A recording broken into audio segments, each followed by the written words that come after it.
Bonjour tout le monde, ici Stéphane Saint-Léger de l'association Locavaluto. Dans cette vidéo, je vais vous présenter les fonctionnalités de monnaie numérique qui sont proposées dans le kit Locavaluto. Ce kit aujourd'hui est déployé dans plusieurs projets de monnaie locale complémentaire et de SSA et cela permet entre autres de déployer des outils de monnaie numérique, donc outils de paiement via application mobile, Android ou iOS ou via application web. Cette vidéo sera en deux parties. La première partie, je vais vraiment montrer le parcours utilisateur, les fonctionnalités disponibles pour les usagers de ces monnaies alternatives. Dans une deuxième partie, je vais plutôt montrer ce qu'il y a sous le capot, c'est-à-dire ce qui se passe côté opérateur. Donc là, nous verrons comment on gère la liste des portefeuilles, les demandes de chargement, de reconversion et différentes règles métiers autour de la monnaie. Pour commencer, je démarre de l'espace portail. Dans une précédente vidéo que vous avez peut-être pu voir avec mon collègue Mathieu, il vous a montré comment s'inscrire sur Odoo, comment éventuellement adhérer à la structure porteuse de la monnaie. Donc on va repartir de là. Donc imaginons que l'utilisateur il accède maintenant à son espace adhérent. La simple chose qu'il a à faire, c'est aller sur son application. Donc soit il la télécharge sur les Play Store, soit il peut aller directement via web. Donc là, ça a ouvert simplement un nouvel onglet et il va pouvoir se connecter avec exactement les mêmes identifiants que ceux qu'il a définis sur son espace Odoo. Là, j'arrive donc dans mon application de paiement, alors qui s'appelle en l'occurrence Monujo. C'est une application ici sous marque blanche. Le nom de l'application évidemment varie en fonction de la monnaie, pareil pour les couleurs et le design général. Ici, sur l'instance de démonstration de Locavaluto, on est connecté à un moteur de transaction qui s'appelle Comchain, ouais, qui fonctionne sur une blockchain. Et par, pour des questions de sécurité, les portefeuilles ne sont pas générés automatiquement dès le moment où on s'inscrit. Parce que c'est ce qui est possible de faire par exemple avec Cyclos. Donc là, au début, on va commencer par créer, enfin demander la création de son portefeuille. Donc je vais cliquer ici. Je vais mettre un mot de passe. Hop.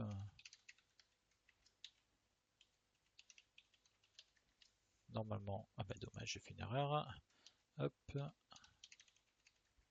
Voilà, donc un mot de passe qui nécessite un certain nombre de, je crois, un caractère spécial et puis au moins un chiffre, une majuscule. J'ai la possibilité de mettre un code PIN par-dessus si je veux. Là, je ne vais pas faire pour l'exemple. Créer mon portefeuille. Donc le portefeuille a été créé. Il nécessite d'être validé par un administrateur, ce que je vais faire tout de suite. Là, vous ne le voyez pas à l'écran, mais je suis sur une interface d'administration qui me permet de valider. Voilà, le portefeuille est créé. Et donc, normalement, si je rafraîchis, excellent. Oui, ça m'a pas pris beaucoup de temps. Donc là, mon portefeuille est prêt à l'usage. La première chose que je vais devoir faire, forcément, c'est de recharger pour pouvoir dépenser mes Locacoin, qui est l'unité monétaire utilisée sur l'instance de démonstration. Donc, j'ai trois boutons d'action, ils sont assez clairs. Un bouton pour payer, un bouton pour demander de l'argent et puis un bouton pour recharger. Donc, on va commencer par le bouton pour recharger. Hop, là, je vais demander, imaginons, je vais demander 200 Locacoin pour créditer le compte. Donc, ça me dit que j'ai une demande de chargement qui a été créée et je vais pouvoir la payer. Parce que là, je suis dans un scénario avec de monnaie locale complémentaire, donc il va falloir que je paye des euros pour avoir ces 200 Locacoin versés sur mon portefeuille. J'arrive sur une instance sur un écran Odoo avec un bon de commande en fait que je vais pouvoir valider et payer. Voilà, je mets une carte de test, hop, une date dans le futur, hop, et c'est tout bon. Donc là, c'est pareil, on utilise Stripe, l'interface de développement de Stripe qui permet d'avoir un intermédiaire de paiement. Donc les monnaies utilisant ce kit Locavaluto peuvent se connecter à n'importe quel service de paiement en ligne proposés soit par leur banque, soit par des services cloud ou SAS dédiés.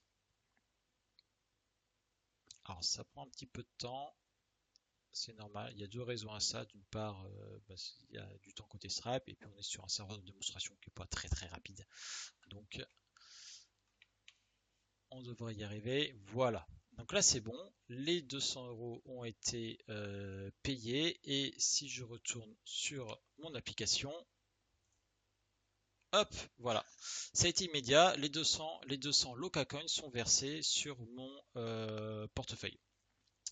J'en profite du coup pour vous présenter un petit peu plus l'interface, puisque là on a vraiment tous les éléments maintenant qui apparaissent. Donc quand on est sur le portefeuille, on va avoir d'abord à gauche la liste de nos portefeuilles, pour l'instant on n'en a qu'un seul, avec le solde. Il y a une petite subtilité entre convertis mutuels, je ne vais pas rentrer dans le détail dans cette vidéo. Voilà, donc j'ai un solde de 200 Loca Coin. D'accord. Et à droite, j'ai mon historique. Donc pour l'instant, il n'y a qu'une seule transaction. L'historique va en afficher 5 maximum. Et ensuite, avec le bouton voir tout, on va pouvoir aller tout consulter. Et également avoir des filtres pour aller récupérer par exemple les transactions d'une seule sur une période bien spécifique, ou les transactions à destinataire d'une personne, ou plutôt qu'une personne nous a envoyé. Voilà, on a également la possibilité de télécharger cette liste de transactions, soit en format CSV, soit en format PDF. Voilà, donc c'est les deux encarts principaux qu'on va utiliser, avec l'encart de bouton que je vous ai montré tout à l'heure. On a également ici la possibilité d'aller modifier ses préférences, et on a une cartographie qui est affichable. Vous voyez où là j'ai mis 2 points pour la démonstration, mais ça va souvent afficher dans les projets qu'on accompagne, c'est souvent pour afficher le réseau dans lequel on peut dépenser nos unités monétaires. Maintenant que j'ai l'argent, il va falloir que je le dépense. Donc pour ça, je vais cliquer sur payer.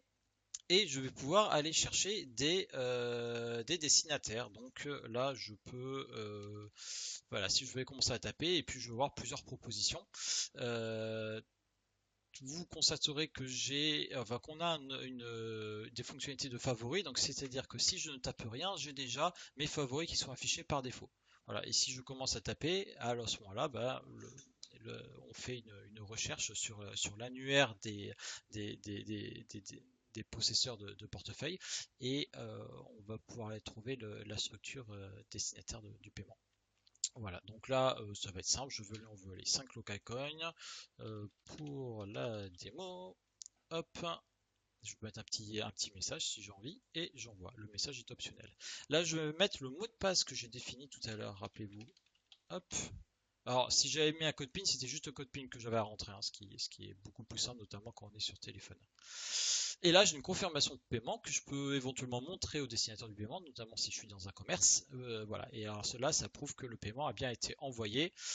C'est aussi complètement instantané. Donc là, dans mon historique, c'est rajouté le paiement de 5 Locacoin avec le petit commentaire, et mon solde a été mis à jour en descendant à 195 Locacoin.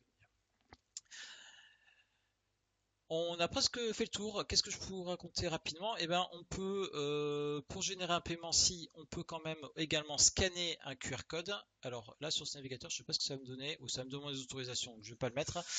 En gros, si on clique sur ce petit bouton, on affiche, quand on est sur mobile, on arrive sur une interface de scan de QR code, donc ce qui permet de scanner le QR code du destinataire du paiement. Si je veux qu'on m'envoie de l'argent, je peux moi-même générer un QR code que je peux faire scanner à ce moment-là par une personne.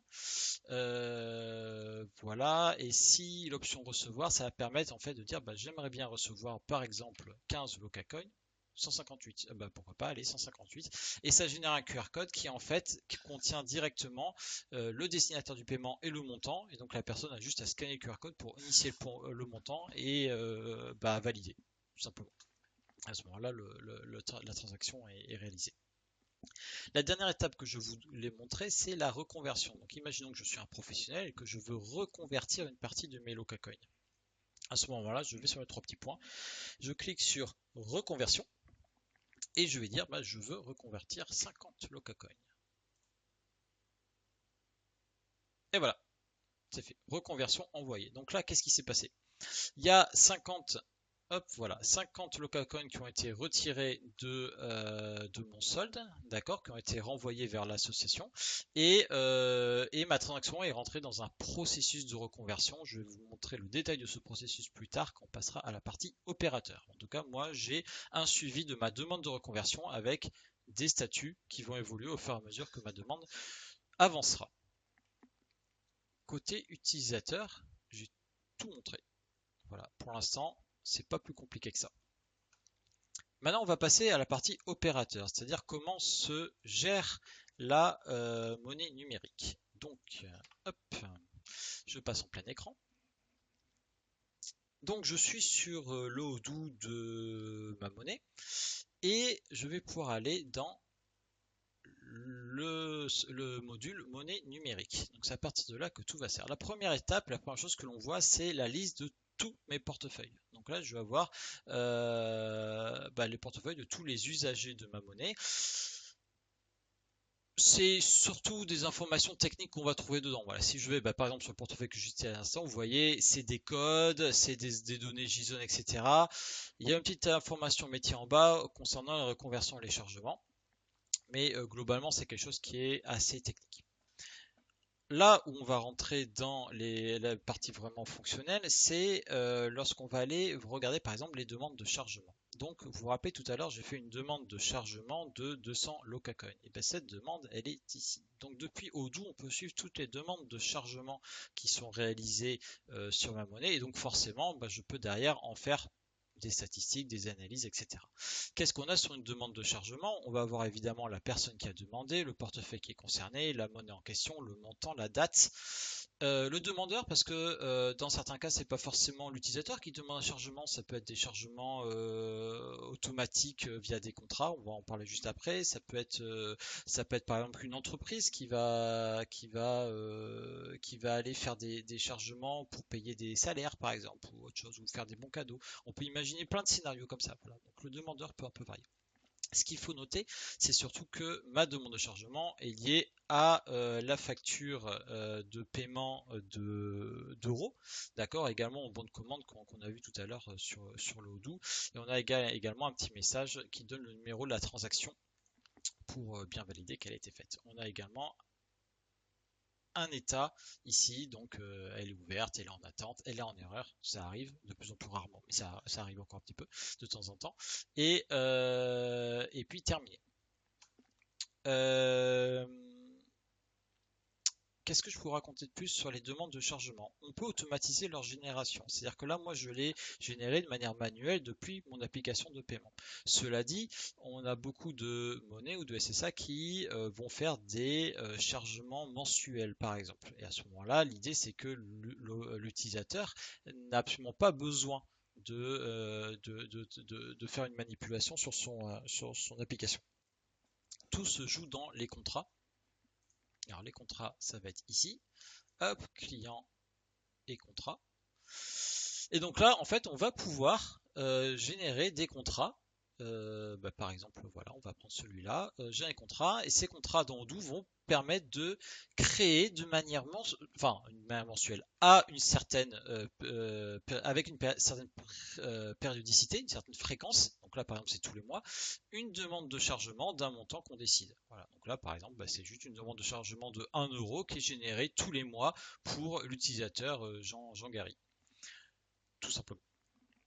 Et à ce moment-là, tous les mois, on va avoir nos factures qui vont être générées, qui vont être envoyées aux utilisateurs, qui vont pouvoir les payer, ou alors on va pouvoir faire des prélèvements CEPA sur ces factures. Et une fois ces factures seront passées en payé, à ce moment-là, nos demandes de chargement généreront les recharges des portefeuilles.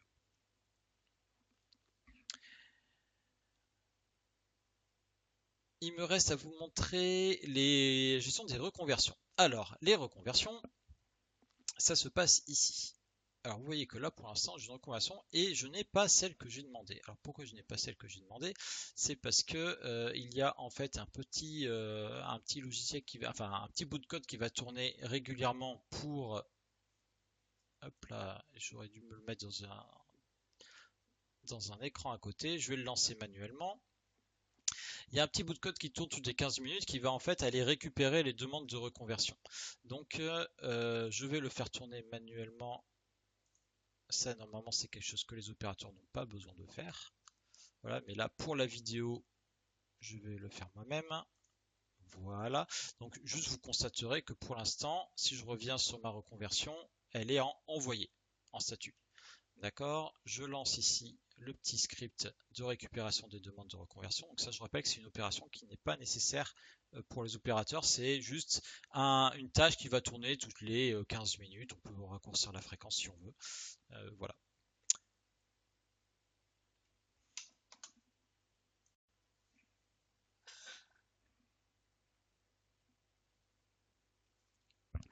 Ok, le script a tourné.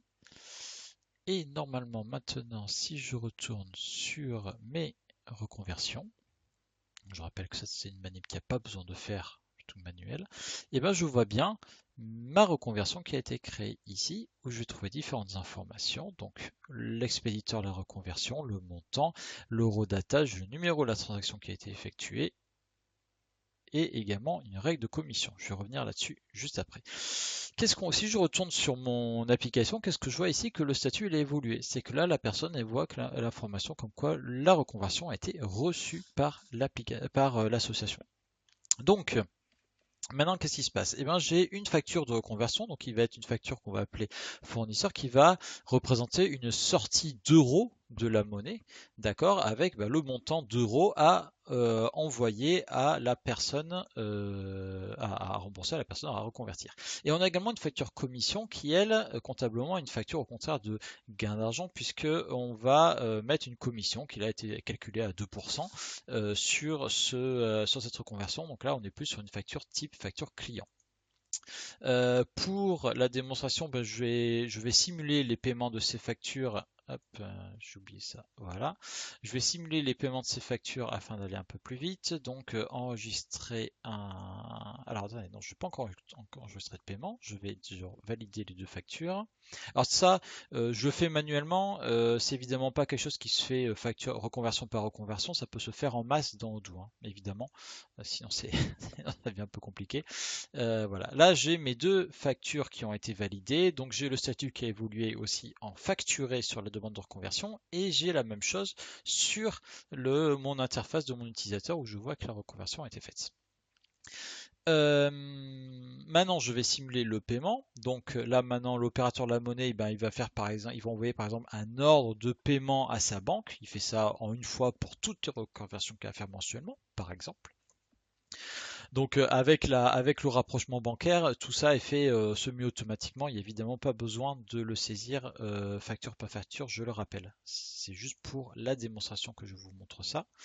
Enregistrer un paiement, voilà, paiement enregistré. Je ne fais pas trop attention à ce qu'il y a dedans, c'est pas le but de la démonstration. Hop, et c'est bon. Ma reconversion est passée en payé. Et sur mon application, l'utilisateur va voir que hop, la demande de reconversion est passée en traité. Et donc là, quand c'est passé en traité, il sait que l'argent est ou sera bientôt sur son compte puisqu'il a été envoyé. L'argent, je parle des euros là. Euros ou francs suisses ou enfin la monnaie du pays dans lequel il habite. Voilà pour les demandes de reconversion. Donc de cette manière-là, on peut suivre absolument toutes les demandes qui sont en cours, où est-ce qu'elles en sont dans le traitement, etc. Vous avez vu tout à l'heure que il y avait une règle qui était affichée ici, c'était règle de commission, commission à 2%. D'accord? Là, c'est une règle qu'on va pouvoir mettre en place et ça me permet d'introduire un certain nombre de règles métiers que l'on peut régler dans Odoo. Donc, je vais commencer par la règle de commission. Donc, règle de commission, ça va être ça. Et là, en gros, ce que je dis, c'est que n'importe quel portefeuille actif va avoir une commission de 2%. Voilà, donc les règles, en fait, on va définir un domaine donc pour dire quels sont les portefeuilles qui sont concernés par cette règle. Et ensuite, pour les commissions, on va dire est-ce que c'est un montant fixe, est-ce que c'est un pourcentage, et puis la valeur de ce montant fixe ou ce pourcentage si on veut. Là où c'est intéressant, c'est que je peux mettre des cas particuliers. Par exemple, je peux dire que je sais pas moi, qu'est-ce qu'on peut imaginer? Les portefeuilles qui ont été créés avant, je dis vraiment n'importe quoi, évidemment, ne suivez pas, qui ont été créés avant le 1er janvier 2025. Hop, et ben eux, je sais pas pourquoi, mais j'ai envie de leur faire un montant fixe à 10 euros. Voilà. Je mets un petit nom à ma règle. Hop. Et voilà, je la place avant pour être sûr qu'elle soit effectuée et qu'on tourne dedans. Et donc là, ça veut dire que tous les portefeuilles qui ont été créés avant 2025, bah, eux, ils vont avoir une règle de commission de 10 euros. Voilà. Bon, c'est un peu bizarre comme règle, mais vous pouvez imaginer plein de vrais fonctionnements métiers. Par exemple, ça peut être des commissions en fonction du statut de la structure. On peut imaginer par exemple des monnaies qui vont faire des commissions à 5% pour les entreprises et 2% pour les associations. On peut imaginer des commissions qui dépendent du statut d'adhésion, par exemple, ou plein de choses comme ça. Voilà. Dans cette même logique de règles, eh ben, on va avoir des règles sur les reconversions. Vous voyez, là, par exemple, j'ai autorisé les reconversions pour tout le monde. C'est comme ça que j'ai pu faire la démonstration. Mais par exemple, normalement, chez les monnaies locales, par exemple, pareil pour les SSA d'ailleurs, les particuliers ne peuvent pas reconvertir. Donc là, je vais prendre la règle pour les particuliers, puis je vais dire, non, non, vous ne pouvez pas reconvertir. Là, qu'est-ce qui se passe? Ben moi, hop, je n'ai plus le bouton reconversion qui apparaît. Je ne suis plus en capacité de reconvertir ma monnaie. Donc ça, c'est un autre exemple, c'est un autre type de règle. Et pareil, on peut mettre plein de choses en place comme ça, de règles. Voilà, par exemple, je vais écrire une règle. Si jamais c'est un portefeuille de type festival, donc imaginons un portefeuille de buvette, et ben on dit, bah, ces portefeuilles-là n'ont pas le droit de reconvertir. Voilà, ça a la monnaie de circuler dans le festival, où elle est obligée, on veut que cette monnaie elle circule après, elle soit diffusée sur le territoire là où a été implémenté le festival, et donc on empêche ces portefeuilles de techniquement, on les empêche de reconvertir en euros. C'est un exemple parmi d'autres. On peut faire ça également pour les rechargements. Donc pour les rechargements, par exemple, je peux dire, ben cette personne, elle n'est pas adhérente, donc elle n'a pas le droit de recharger son portefeuille. Donc là, c'est pareil, moi je les avais autorisés pour tout le monde. Rechargement autorisé, eh ben non. Et normalement, si je me trompe pas, je ne suis pas adhérent. Donc si je recharge ma page, ah bah si je suis adhérent, zut. Bon, non, mauvais exemple. Tac, tac, tac. Alors, on va, et là c'est, vous allez voir, c'est assez facile. On va mettre, et si mon nom, hop, contact, nom, hop, si mon nom contient Stéphane, hop, et ben je n'ai pas le droit. Là, normalement, ça devrait marcher. Mon bouton disparaît donc. Voilà, désolé. Ben, vous voyez que du coup, c'est très riche. On peut vraiment configurer son domaine de manière assez fine. Alors, ça veut dire qu'il y a un petit travail de mise en place à faire. Comme vous voyez, on peut se tromper, même quand on a préparé sa vidéo. Et voilà, mais par contre, bah, ça marche bien, ouf, heureusement. Je n'ai plus la possibilité de recharger mon portefeuille. Dernier type de règle, c'est des règles associées entre portefeuilles. Là, ça va nous permettre, par exemple, de faire des réseaux. Donc là, on va aller dire ben, que tel type de portefeuille ne peuvent pas faire de transactions avec tel autre type de portefeuille. Et donc, ça va nous permettre d'être assez fin sur la gestion de la circulation de la monnaie, éventuellement créer des groupes d'utilisateurs, etc. Je ne vais pas rentrer plus dans le détail. On a possibilité de taguer les portefeuilles. Donc là, par exemple, j'avais créé un tag buvette festival et donc ça peut permettre assez facilement d'identifier des types de portefeuilles en fonction des usages, donc des usages pour des événements ou pour des, comme je disais, des sous-groupes d'utilisateurs. Euh, voilà. En termes de fonctionnalités qui arrivent prochainement, on va avoir toutes les notions de demande de paiement récurrente. Alors, je dis demande de paiement, c'est un peu l'équivalent des prélèvements. J'entends par là, qui vont arriver courant 2026, et également la possibilité de payer sans smartphone. Voilà, je vous remercie pour votre attention et je vous dis à très vite.